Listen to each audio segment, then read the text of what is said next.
Well, welcome to this first session, which is actually the second session for the day for us, but it's the first should session for the European. out our financial. What's that? Sorry. Oh, don't worry, man. I'm lagging. It's all good. Lagging. Okay. So yeah, I guess this class is specifically for Linda and Clive, and as you read there in the previous slide, just make sure that you have pen and paper and water ready. And if you have any questions, since it's just the two of you for now, just feel free to pop them into the chat or unmute yourself if you need to ask anything. There might be some jargon that we mentioned that catches you off guard. So it's better if you just ask us straight away when something pops up rather than saving it for later. But if it's a big question, then hold on to it until we do like a Q&A session. And then just for business purposes, we need to read out that the content is for education purposes only and obviously not investment advice. Nothing we say is a recommendation to buy or sell anything, and there are no guarantees or certainties in entrepreneurship and investing. I won't read out the rest, but you can surmise for yourself. Basically, what we're sharing here is based on personal experience and what we do ourselves, and it's not financial advice at all. We're just sharing our opinion. What you do with that information is up to you. However, it is educationally based on our experience and things that we've done or are doing, and we hope that it provides value to you. So, moving on. Today we're going to be going through what is Bitcoin and why it's a good idea to get some. Also how to buy and safely store it, and also how you can profit from it and how you can grow and protect it. Before I go on with this, can I just ask Linda, do you already have Bitcoin as well? Because I know Clive has already sort of invested in the space. So we might... I do not. Okay, so starting from scratch, okay. Complete novice. Awesome. Gives us a chance to practice our morning session. So who are we? Or who am I? Kevin, obviously. And yeah. I worked in retail, restaurants, and door-to-door sales and graphic design, and built a career out of music in Australia. So I was born in the Philippines, grew up in Sydney, Australia. Bit of a workaholic and a self-development junkie, and also got into different forms of investing from shares to businesses. And thankfully, as a novelty, I got into Bitcoin. I didn't know that at the time it would be where it is today, which was really lucky stroke for me. But I chased this model of success on the rat race or on the hamster wheel, and ended up burning the candle at both ends, and I found a stroke instead of success. And that led me to coming to Thailand, where I sort of did shift in my life, having to figure out how to work smarter instead of harder.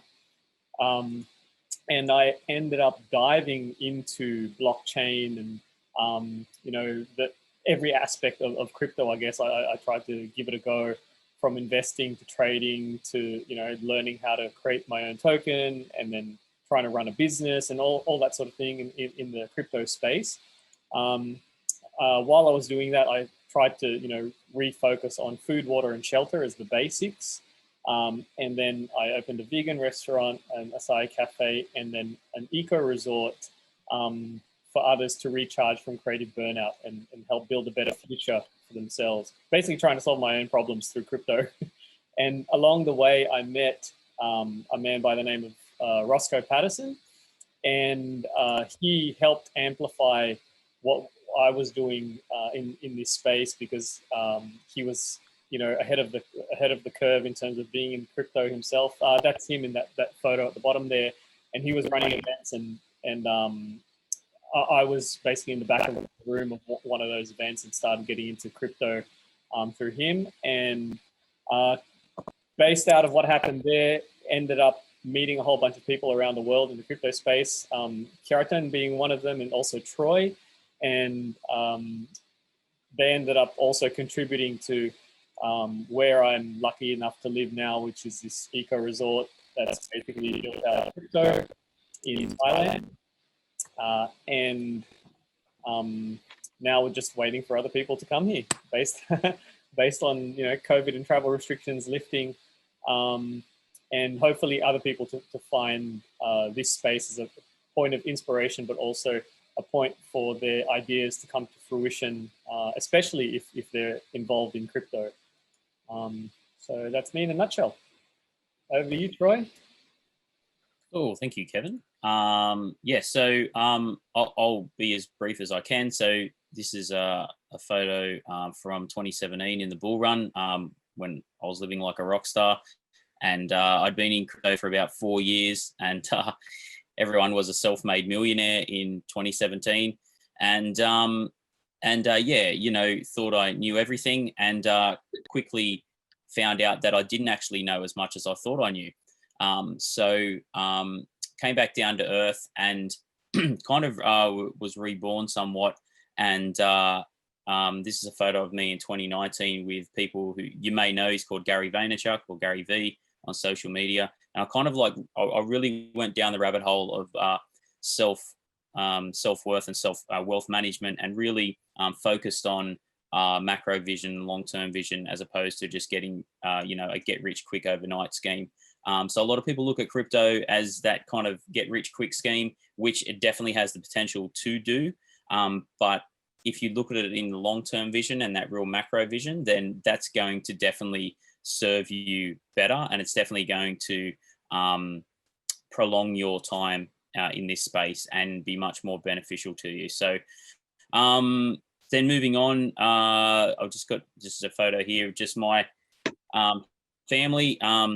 Got my hands full with 4 kids, but it's all fun and it's all good, and live in a beautiful spot of the world, just on the coast of Australia. And yeah, so at the moment, what crypto's brought to me is, a really great lifestyle, a lifestyle where I can choose to live how I want to live, and choose to live where I want to live. Yeah, so it's been a great ride, and we're kind of in this space now, Kevin and myself, to really we really want to pass on all the things that we've learned and all the things that we've done in the space to really help others, because even at this time at the end of 2020, just you guys being on this video and the other people who will watch the recording, the fact is that you're actually in probably 2% of the world's population that's actually opening your mind and trying to understand this new way of wealth management, this new way of, we'll touch on this quite a lot in the next 3 hours, this new way of being your own bank, and the opportunities that it can bring for you. So yes, so it's been a whirlwind ride over the 4 years for myself, but it's been one that I've loved. I've met some amazing people, Roscoe and Kev, and just amazing people along the way, and we've all really bonded and really created this great community, and we want more people to be part of our community. I know Clive is a friend of Paul, and Paul's one of our key members of the community as well, and this is what crypto is about. It's about that's why our community is called Crypto Collective. It's about bringing everyone together and really embracing that side of it, and everyone winning.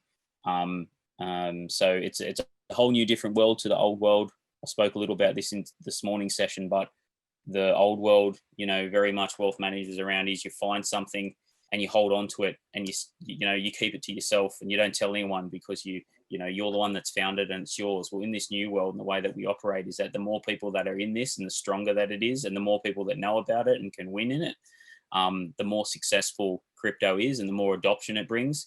And therefore, we start seeing these amazing price rises that we're seeing. There's a reason why in 2010,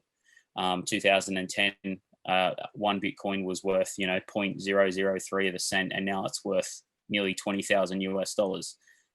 There is a reason why that happens, and that has happened, and we're going to hopefully touch on that and give you guys enough of a reason to kind of dip your toes in and yes, experience some of this success as well. Yeah, well said.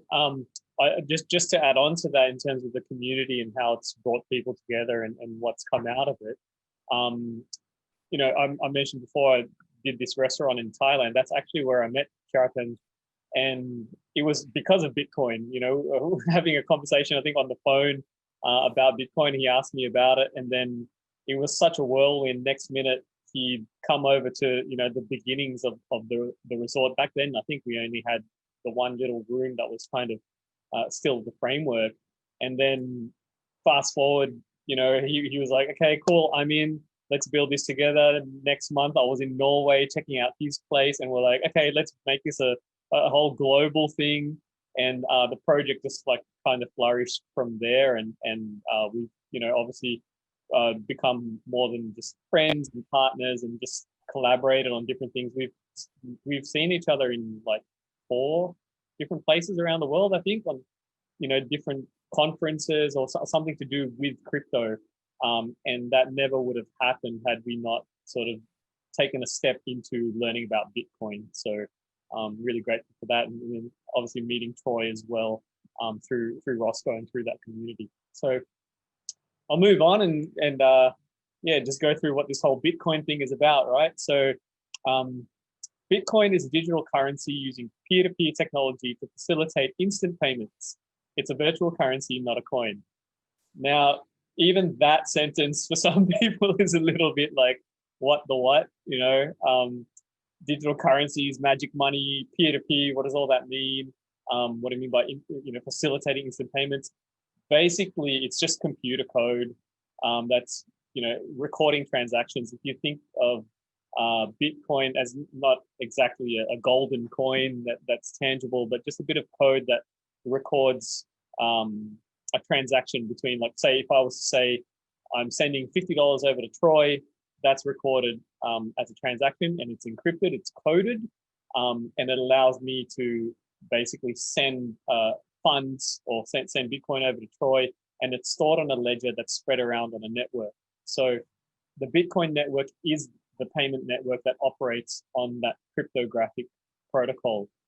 Users send and receive Bitcoin or parts of a Bitcoin called Satoshi, which are the units of currency, by broadcasting digitally signed messages to the network using Bitcoin cryptocurrency wallet software.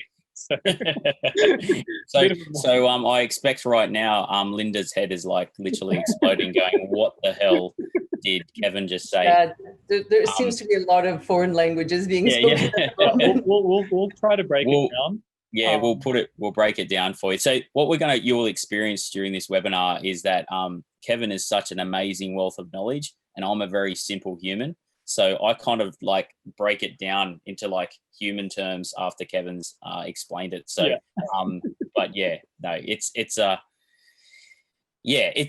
look, basically what we're talking about here, and I know, Clive, you're on this morning, so you have a bit more of an idea, and you've had a little bit of dabbling in crypto. But what we're basically talking about here, Linda, is that it's a digital currency, and it's based on cryptography. So cryptography is literally, like, I'm just going to put it into the chat there. It's a bunch of letters and numbers, right? So so I call this your in the old world, and I'm sorry, I'm not sure what country you're from, but here in Australia, we have what we call a BSB, an account number.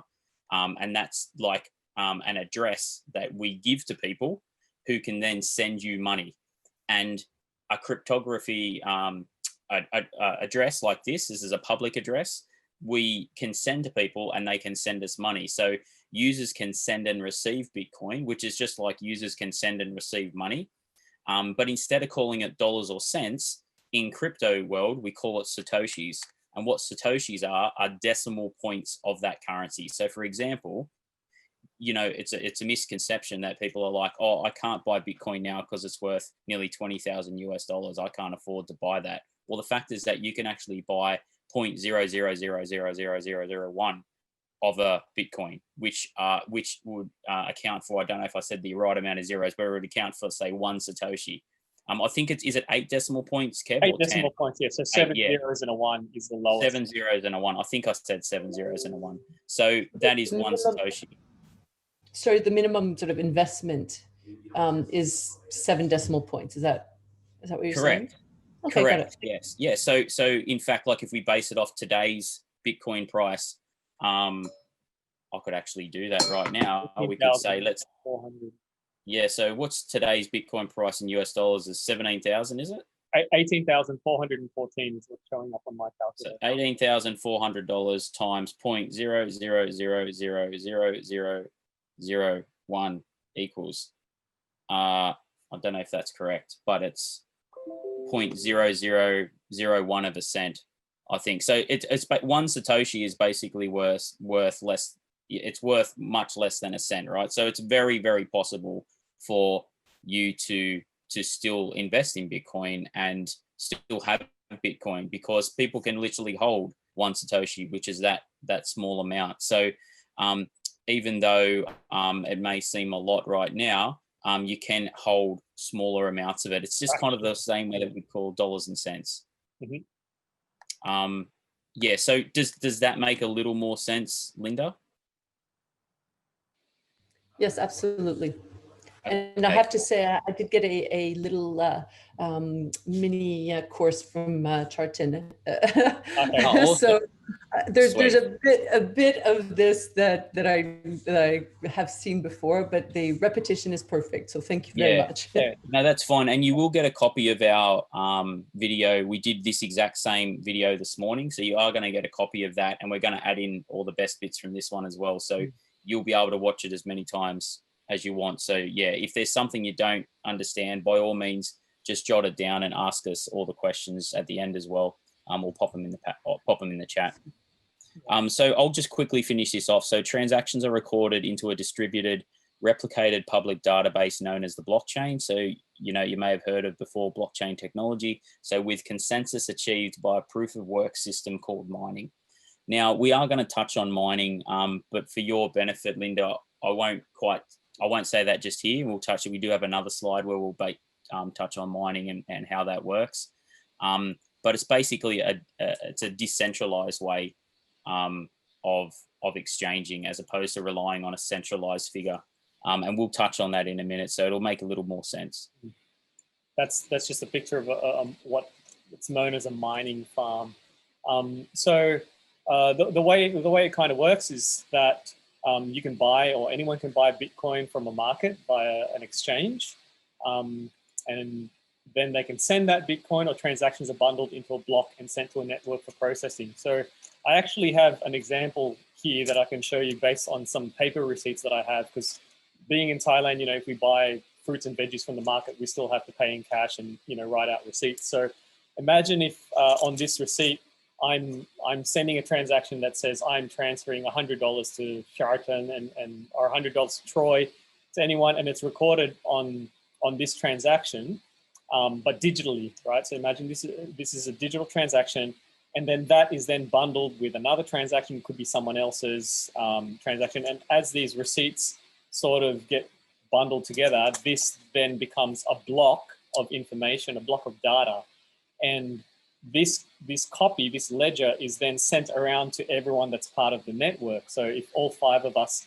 have an exact copy of this data, then all 5 of us can verify that the data is correct.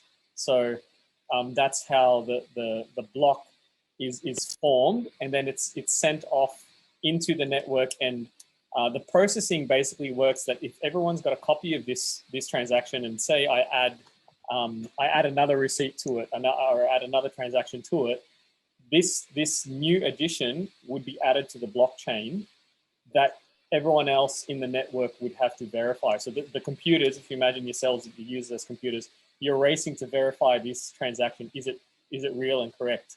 And then that gets added to the ledger, and then that gets distributed across the network, forming that blockchain.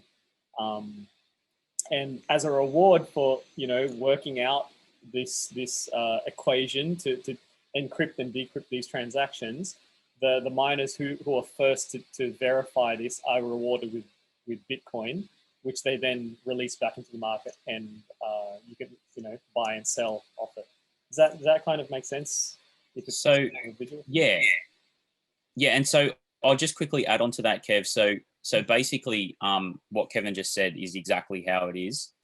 So the thing is that in regards to the transactions, I've lost my train of thought now as well. In regards to the transactions, the way that it's done, and it's kind of created on the ledger there, is that because that was one of the first things I tried to get my head around, and I just couldn't wrap my head around until someone said it this way. Maybe that's just because I'm really simple, but I'm like, why would these users do it? They don't just do it because, oh, we really love Bitcoin, so we're going to verify these ledgers. They're doing it like what Kevin said, because the ones who verify it the quickest get the reward of the Bitcoin that are minted from that block for verifying those transactions. So if you're talking about, you know, millions of computing power that is decrypting and encrypting these transactions, then there's no way it's impossible for someone to rig the system and do it incorrectly. Because, for example, if someone just put in, oh, it's that transaction's 14 and that one's 18 and that one's 16, and just made up numbers, everyone else's numbers are incorrect and that one would be invalidated.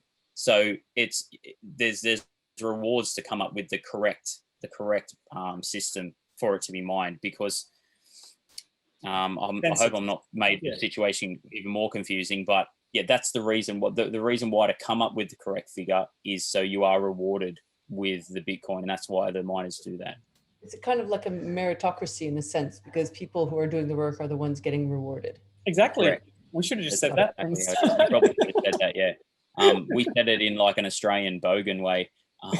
But yeah, that's pretty much it, right? The ones who are doing the work are getting rewarded, and it's getting verified by millions of users, right? So that is a confirmed ledger, because millions of different users that aren't connected with each other are coming up with these equations. And that's the difference between a decentralized way of digital currency, right, and say a centralized way. Which a centralized way, it's just could be someone writing down figures in a bank somewhere, right? So that's why there's much more of a chance of a centralized bank, and that's why we have multiple centralized banking frauds and that kind of thing happening, because it's a centralized figure. You know, we're trusting this bank. You know, how many times have humans trusted banks over the last 100 years and been, you know, screwed over, shall we say? So that's the reason why Bitcoin has been created, to kind of take that power away from a centralized figure, and we're going to touch on that in a minute. Yeah, exactly. Moving into why Bitcoin is what it is and why it was created. You know, there is no central authority. Governments and banks try, or they have tried to regulate it, but they can't stop it. Also, it provides anonymity. So users can create transaction addresses that are public, but they do not identify their owner. So what happens when you first open a wallet or buy Bitcoin is you get an address, and what that address is constituted of is a public key and a private key, which we'll go through later. And it's just like Troy typed in the chat, it's just a bunch of gibberish. It's a code, it's like a cipher. And using your public key and the private key together allows you to then send transactions across the network. And it's like, a simple way to put it is, if I wanted to send a transaction to Troy, and my private key is like my password, is like my PIN code, right? And then Troy's private key would be his PIN code. That transaction, I would send it through to him like encrypted in the public key. Troy would receive that, and then his PIN code would be the only thing that can decrypt that code, and then therefore process the transaction. But when I send the details through, I'm not sending him my full name and address and all this sort of stuff that is connected in the banking system. It's literally just the transaction details, and the ledger itself of transactions is totally transparent. So you can jump into the blockchain and actually look up the very first transaction to the very last one and everything in between, and you can see all the transactions flowing through the system, through the network, but you can't trace who actually owns those wallets, unless people have somehow divulged their own details or identities attached to that. Does that make sense? So that's the crazy thing about this, right? It's all publicly verifiable. So absolutely anyone with an internet connection can literally see every single transaction that's ever happened on the Bitcoin network. So, but like what Kevin said, so the amazing thing here is that everything is out in the open, as in this is the transactions that have happened, but no one's privacy is being put at risk, because that's cool that someone may have transferred $2 million worth of Bitcoin, but no one knows who that person was. So their privacy isn't put at risk, but the actual transaction is verified and it's 100%. So there's no way that they can, do something dodgy or something like that, which happens all the time in a centralized banking system. Exactly. And then the third part to it is that there's a finite supply of Bitcoin. So there can only ever be 21 million Bitcoin in circulation. And so far, 18.6 million of them have already been mined.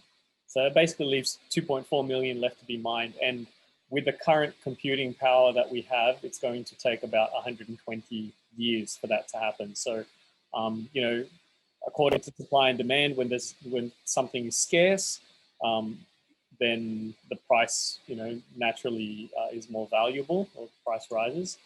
And then in terms of security and trust, because it is a code, a computer code, or a computer algorithm rather, then it cannot be copied. And because of the blockchain network verification, you're sending, receiving value and trust. So in the example of, the five of us right now, if we were to create our own cryptocurrency, which we could, and say value that, everyone has one coin, just to keep the math simple, everyone has one coin worth $100, and we all agree that that coin is worth $100 between us. If I was to say, send one coin to Troy, everyone would have a copy of that ledger, and then you could all verify, okay, yep, Kevin's sending one coin to Troy, therefore he has 0 coins, and Troy's now got 2 coins. Everyone else has 1 coin. But if I try to do something like, I'm going to send Troy 2 coins and see if I can sneak that little transaction through, well, because the 3 of you can see a copy of the ledger and go, well, actually, Kevin, no, you can't do that because you've only got 1 coin to begin with. How can you be sending 2? My transaction would be invalidated. And imagine that scale across the entirety of the internet with, people being part of the network. It's just, you don't need trust, basically, because you're trusting the code to work on its own. There's no room for human error in the transaction itself. And there's no way for collaboration through a centralized figure. It's impossible. So, yeah. What does that mean? There's that collaboration piece. What does that mean? Okay, go ahead, Troy. Okay, cool. Well, you might have a more fancy answer for this, Kevin, but as in collaboration, like through a centralized banking system, for example, there's got the potential of, a couple of people who may know someone else who's in the area who signs these checks off, right? I'm talking really old school. I've never worked in a bank as such, and I'm probably using different language, but through a centralized figure, because it goes through that bank and their departments, they could potentially dodgy those numbers and go, oh, actually, no, Kevin, you did have 2 instead of the 1. And therefore, that's how these massive banking frauds happening. And, people end up with millions more dollars than what they should actually get and things like that. Whereas if it's through an imputable decentralized system, because there's millions of users verifying this all over the world, all through the internet, it's not just funneling directly through a centralized system. The chances of a fraud happening, or that amount of people saying, oh yes, no, Kevin does have 2 when clearly there's only 1 in the network, is basically 0, the chances of that happening. Whereas, as I said before, if it's funneling through one system, there's much more of a chance of fraud happening.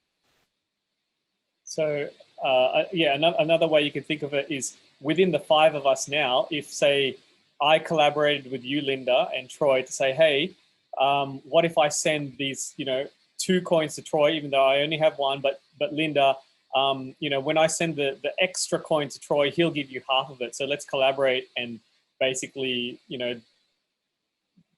commit some sort of fraud, because there's 3 of us versus just 2, Kjartan and Clive left. Then because we have 51% control of the network, say, then it is possible to commit that act.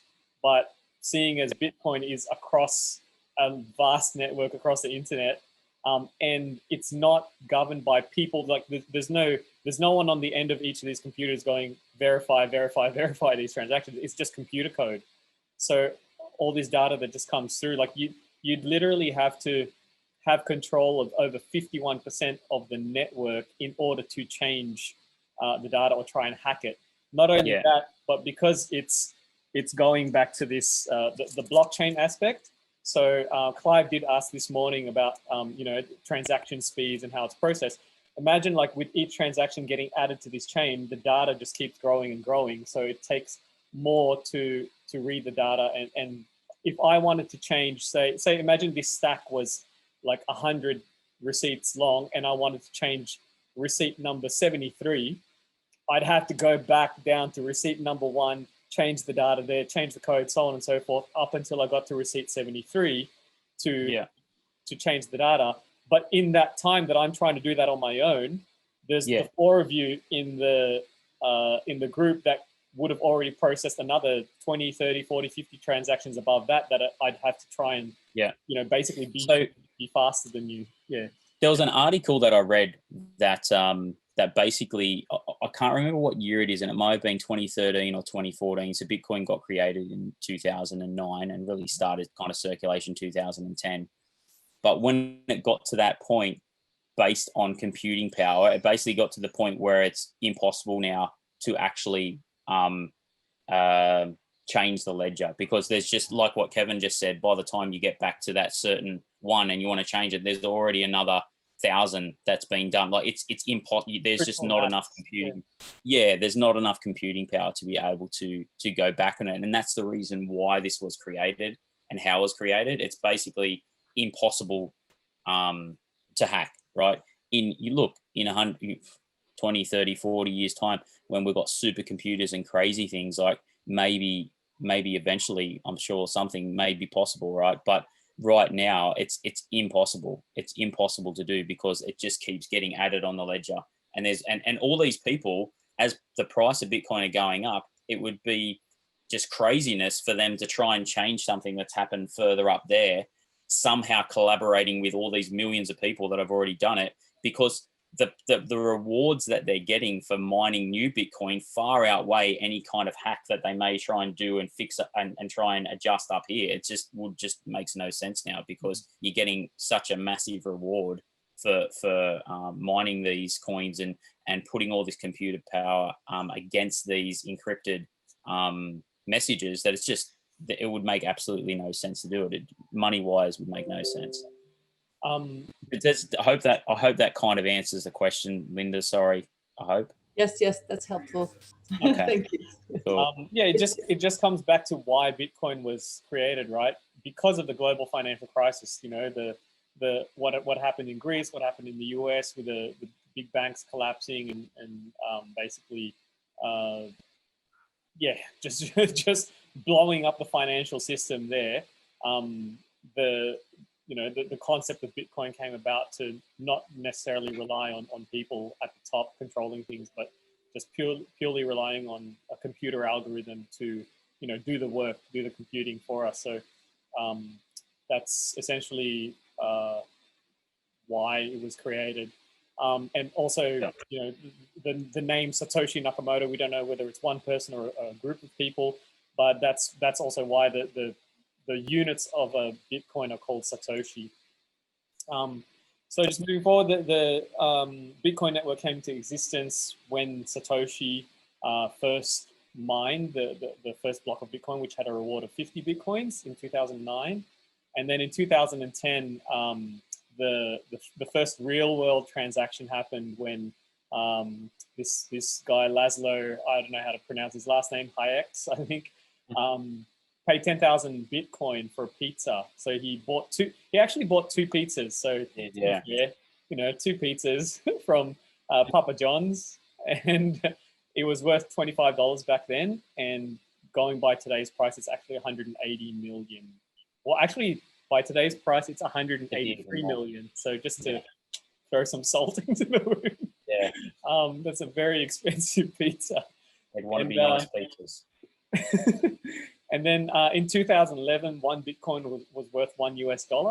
And because of that, moving from, Troy mentioned before, 2007 was cents, and then it moved to the dollar, people started to pay more attention to it. And other coins started coming into the market called altcoins or alternative coins. So there was Ethereum and Litecoin and all these other, well, actually Litecoin came first, but other, not copies of Bitcoin, but other versions of this cryptographic protocol started appearing, because Bitcoin was open source code. There is no company that's running it from the top. There's no one person pulling the strings. It's literally just computer code that's living out there, and it's just running itself basically. And then between 2013 and 2017, the Bitcoin value ebbed and flowed from 1,000 US to an all-time high of 19,783, so almost 20,000. And now in 2020, we almost hit that level, I think just last week, and we're getting close to possibly surpassing it. And in that time, there's now almost 8,000 different cryptocurrencies, totaling around 526 billion in the market. So it's definitely not like a bedroom project by a bunch of uni students. It's grown significantly from that.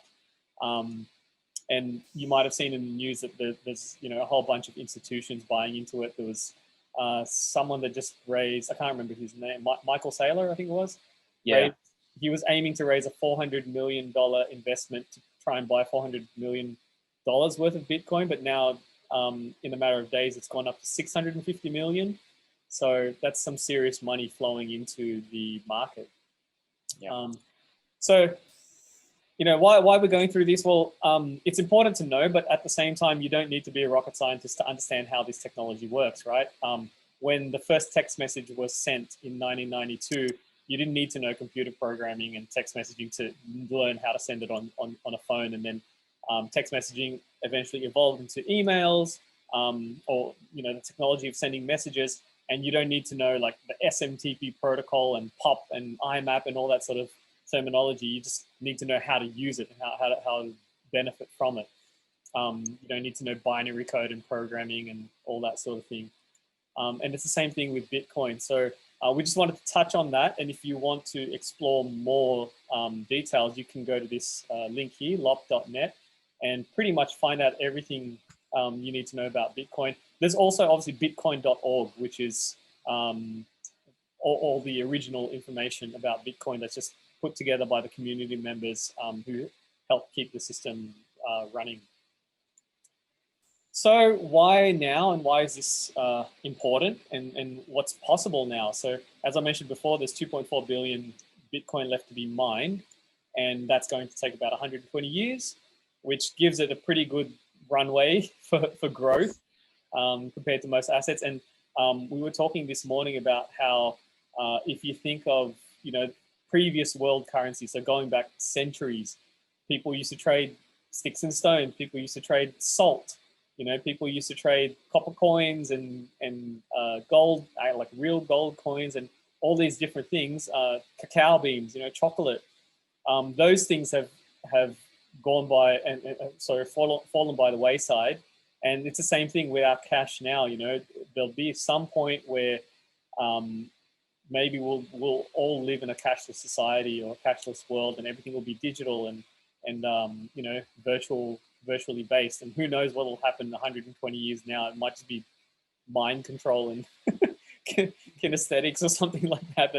That's a currency. Maybe it'll be hugs. Who knows? But yeah, there's a runway for it.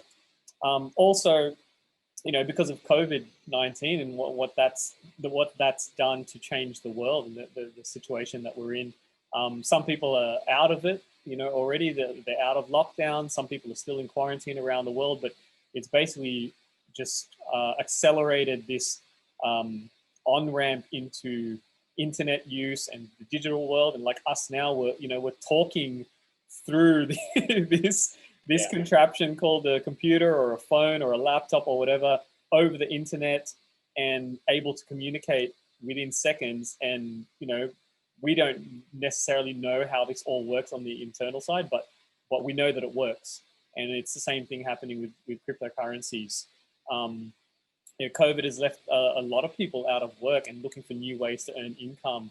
And that's why we also dove into it, in the early days. And another thing is that governments haven't really stepped up. I mean, some have, some haven't. But old financial systems are failing, and we keep seeing it time and time again. Almost every month, there's some sort of report in the news of some big bank or institution doing something corrupt, and someone going to jail or someone not going to jail because they're being bailed out by the government. And there's just the economy. Sorry, I said it's in cycles. So right, we see this, and we don't mean to be putting our tinfoil hats on and things like that, but there's no doubt that it's in cycles, and centralized banking system and centralized systems like that have failed people time and time and time again. And that's where cryptocurrency and Bitcoin have come from. It's come out of the ashes of that to prevent that type of thing happening again.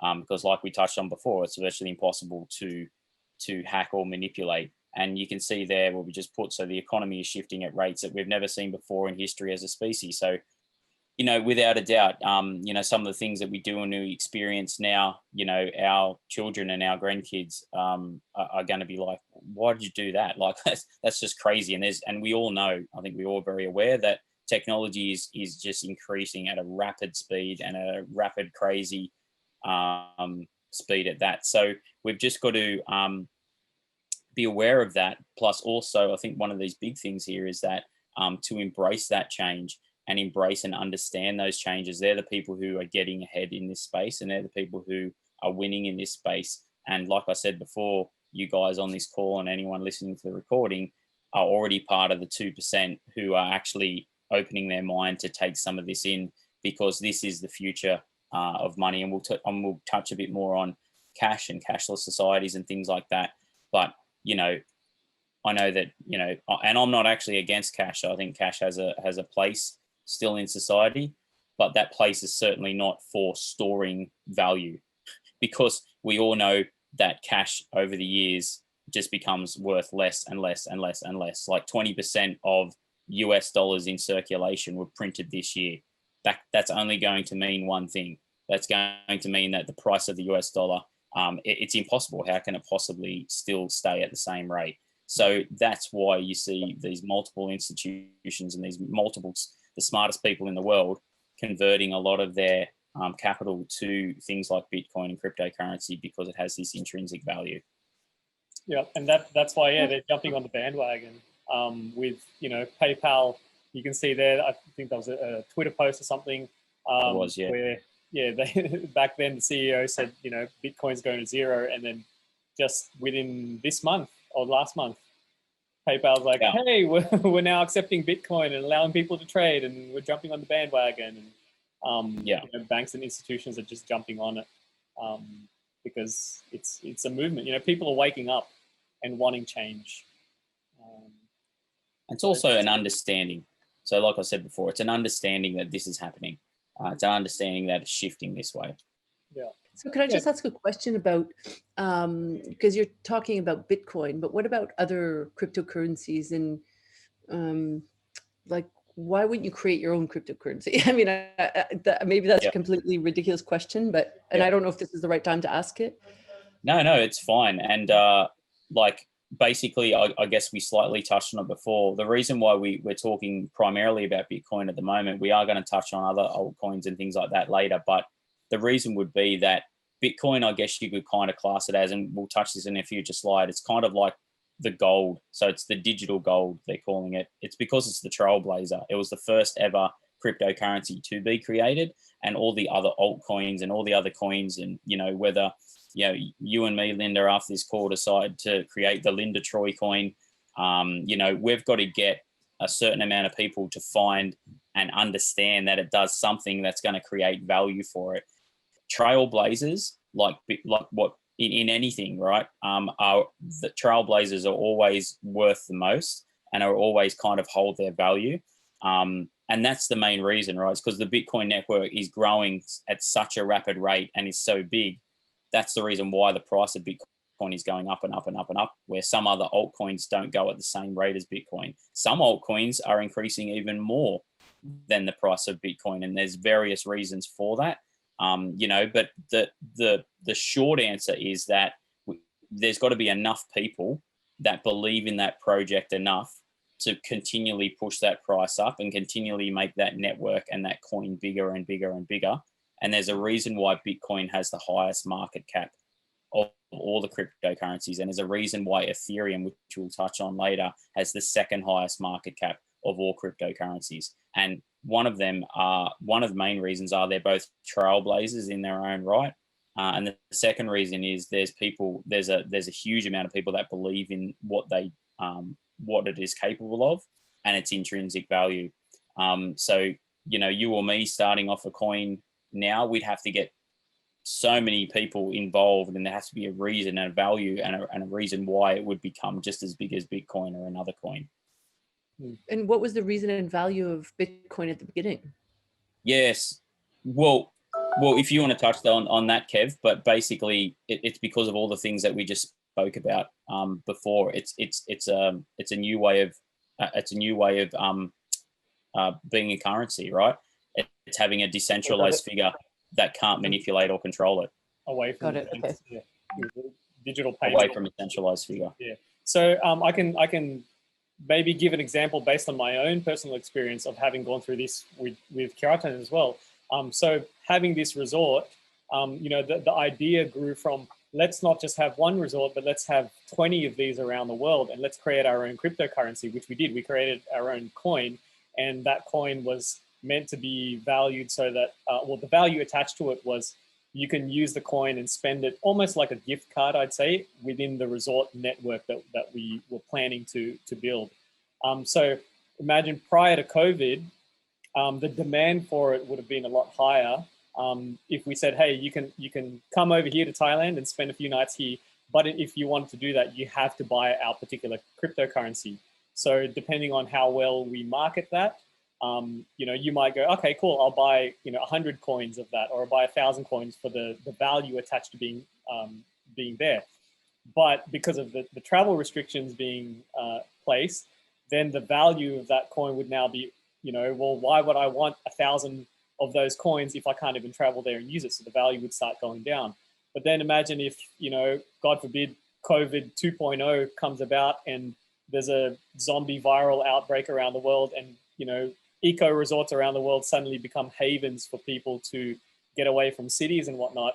Then the price might skyrocket to go, hey, if you actually want to come on the island, it's now more than 1,000 coins worth. You need to buy 2,000 coins worth or something like that. So just as an example, you can attach different values to it, but there also has to be a market. There has to be supply and demand. So in Bitcoin's case, it was the first one. So a lot of people jumped onto it, and then it reached a point of like critical mass where now there's so much of it around. And also the protocols and the systems that it's attached to is valuable enough that it's become a store of gold, a store of value like gold, more so than a currency. But there are still, like we said, there's 8,000 odd different currencies coming about, and there's always something new being created. And it's not just value that you can attach to it. There's other things called like smart contracts, which we'll touch on later, where you could create a token or a coin that is actually a contract that also attaches, the value of, say, I want to sell my house to Keratin. And, if you've ever sold a house before or gone through that process, you've got to get the legal paperwork in order. You've got to get the real estate fees and whatnot in order. There's a whole bunch of documents that you need to process. And all that can be done digitally and basically programmed into this one digital contract or a coin that if Chardon was to buy it, it's like immediately like, here you go, here's the title, here's the new electricity bill, and here's whatever else is associated with that asset purchase, all done in a digital transaction in the same way that you could, do a digital transaction now with a bank. So that total tangent, but yes, you can create your own coins and attach different values to it. We will touch on it in a few slides time though, Linda, and kind of give you an idea of, the ones that we feel are the best at the moment, based on our personal opinions and the reasons why. Brilliant. Thanks so much.